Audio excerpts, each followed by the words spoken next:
Mama's basement. DJ Drew proudly presents The Ketchup Aftershow. Like, comment, and subscribe. What she said.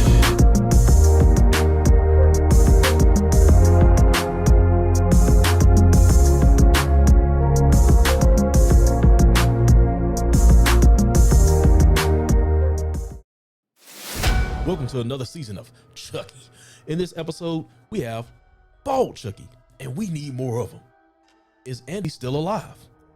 We're doubling down on the minor gay lovers, so get used to it. This kid plays this role a little too well in the show. Lexi is on the booger sugar. Is Caroline a serial murder in the making? And this kid is an idiot. All this and more on your Chucky Season 2 premiere episode review. Let's get into it.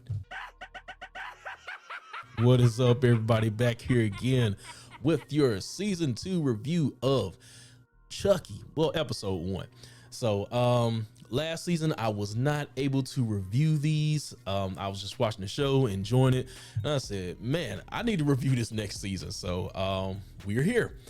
As far as my quick thoughts on season 1, since I couldn't really talk about it, Chucky is the show. You know, as you know, the series has really gone away from its horror roots and is more comedy, but you know, I enjoy the horror, his one-liners, you know, all the killing. My favorite one was probably when he was in the theater stabbing everybody in the ass.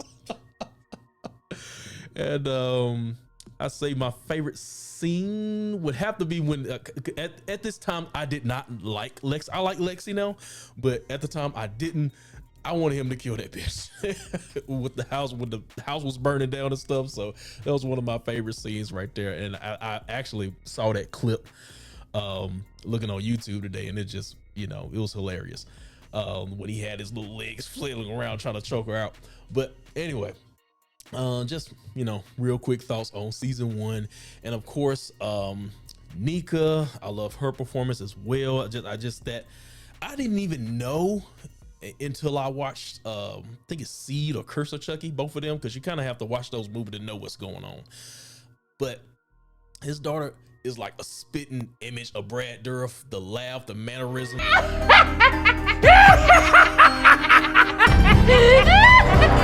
I'm familiar with her work in damn it, what's it called? The Blacklist. That's what I was thinking. That's the first time I saw her, but I did not know that was Brad's daughter at all. And then now I look at them side by side, I was like, damn, that is.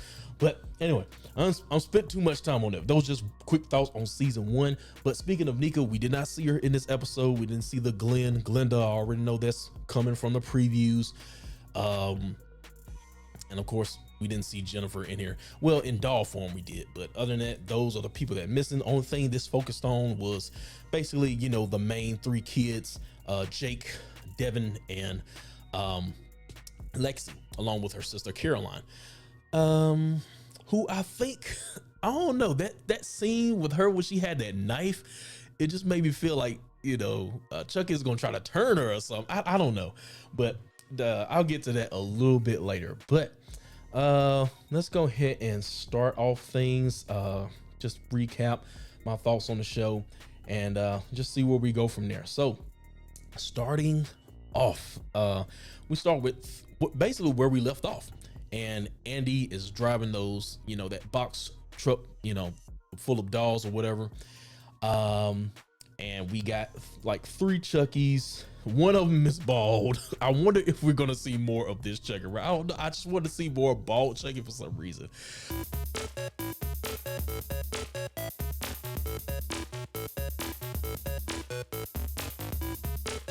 And the thing in this scene was the Chucky dolls, at first they didn't realize who Andy was at first. So that was kind of interesting. But of course, you know, Andy got the drop on her, shot her, and decapitated her head, and then they remembered who he was. And then from there, he drove off a cliff, and most of the Chuckies died, I would guess. But did the Chuckies really die? I would have a hard time believing, if you like watch the movies, you know how much it takes to get rid of one of those damn dolls. You shoot them, you butt them, you cut the head off, all that stuff, and they still don't die. So I'm having a hard time believing some of the dolls died in that, when the car went off the cliff or whatever. So but we find out later in the episode that some did survive, and I guess some died, which still doesn't kind of make sense to me. They should have survived that, unless they burnt alive or something like that. But after this, well, I guess before I move on, is Andy dead? I don't think Andy's dead. Andy is probably gonna pop. I do think Kyle is dead. I think she might be dead, but that's still kind of a question mark right there too. But we'll probably see that like later in the season or something. I don't know if he's gonna be like a regular this season, but it seems like he's gonna be out for a couple episodes. That's the way it looks to me. But I do think Andy is gonna come back eventually. So we catch up with Jake, who is now with a foster family, and Devon, who is, I guess, moved with another family member. And he catches up with him before, I guess he's moving out of town or something like that, and he's pretty much going to be gone. And of course, I'm pretty sure a lot of people last season, were turned off by the agenda. We'll just call it the agenda. And they doubled down on this because they kind of teased the kiss, you'll say, I want to kiss you or whatever. But I guess the foster family, he knew they were looking, and of course, I'm guessing they don't approve of that type of stuff. That's what it seems like. And, he got back in the car with the family. He was going to drive off. Then it stopped. And then he got out the car. And then we had to, look, you can either increase your fast forward button game or watch the scene. But it's nothing that's going to keep me from watching the show. Is it something I want to see? Not really, but I'm not just like, I'm just gonna throw away my whole screen. Either you watch it or you don't. Fast forward, skip button, damn, you know what I'm saying? Because more than likely you're watching on YouTube anyway.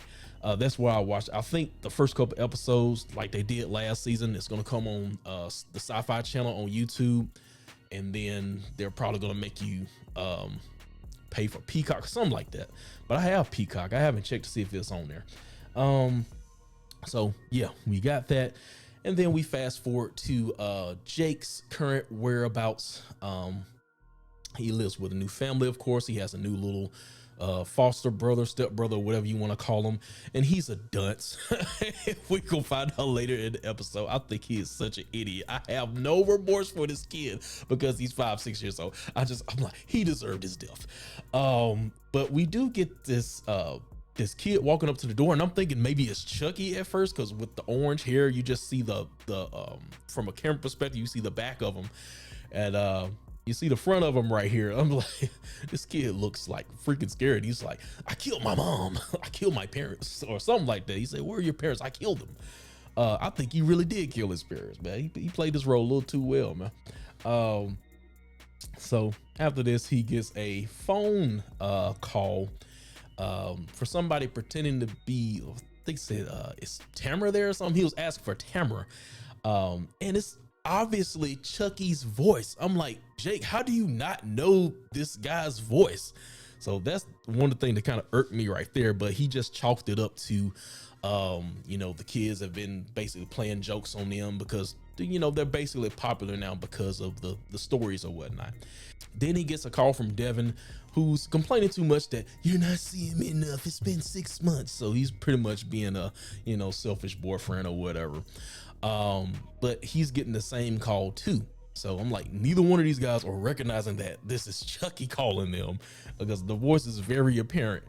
But he later reveals himself that, hey, I want all of y'all in the same place. I'm coming after you. So we know Chucky is coming. So there they hatch a plan. They got to get back with Lexi, bring the band back together. But of course, she's too busy doing the cocaine here. So as far as Lexi is concerned, she's no longer that, I guess, that poppy princess type. She's changed her, I guess, her attire, her image. She seems somewhat kind of emo. And of course, she's on that white powder. But earlier in the scene, we see that her little sister Caroline, she's opening up the door without asking it, but just open up the door for strangers or whatever. Even though it is Halloween, but still.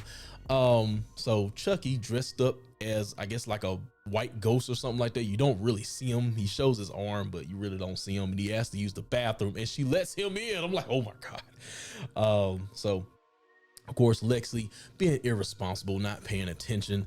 Her mother is somewhere, I don't know. And, but yeah, so she's, getting a warning from Jake or whatever from a text that Chucky is on the way to her house or whatnot. So, you know, the police came because they called the police. And but yeah, so that pretty much is it from there. All right, so let's talk a little bit more about Caroline here. And we find out she's going to therapy sessions with her sister and her mother. And of course, they're trying to, I guess, basically get over the whole Chucky deal. And the therapist thinks it's a good idea to give her another doll. So this is basically an exact replica of the Tiffany doll before, they put the makeup on her or whatnot. And at this point, we don't know if the doll's possessed or not. But I don't think it was, but I don't know.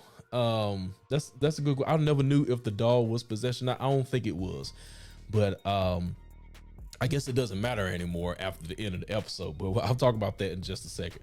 But there was this scene here where they brought the doll home, they tied it up to the chair, and Lexi gave Caroline a knife, and the way she was just looking at it, it kind of felt like a bad omen or something. Like what's the word I'm looking for?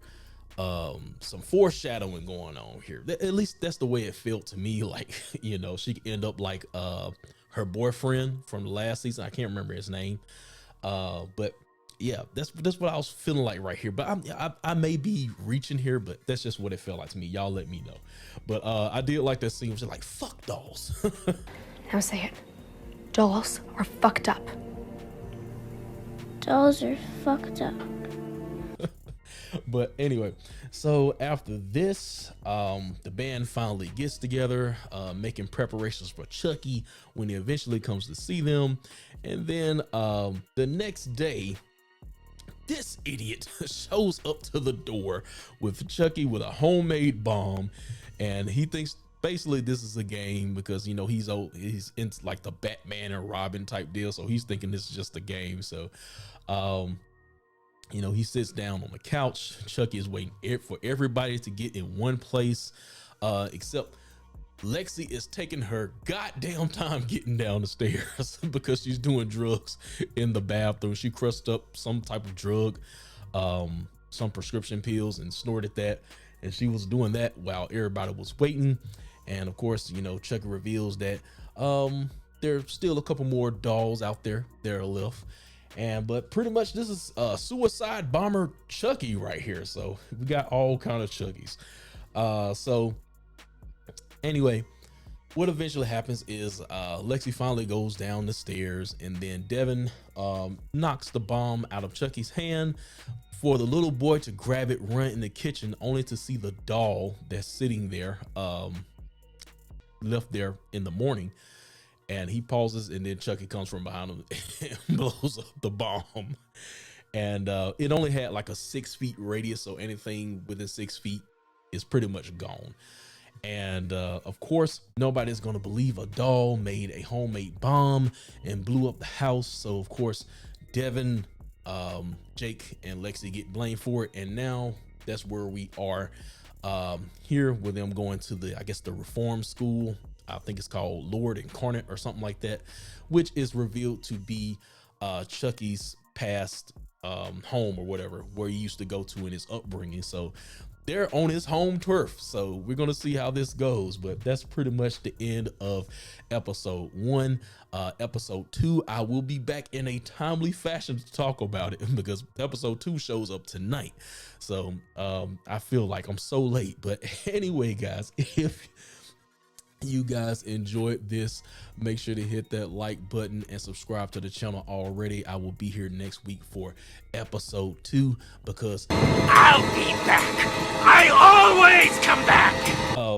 Today's trivia, I meant to do a trivia question. If y'all have been here this long, trivia question, don't cheat. What did Chucky say about Maggie? What did Chucky say about Maggie? That's today's Chucky trivia question. Don't cheat. I need you off the dome. What did Chucky say about Maggie? All right. But anyway, I'll leave y'all with that. Leave your comments down below. What do you think about the season thus far? And I'll see y'all again for episode 2. Till next time, y'all.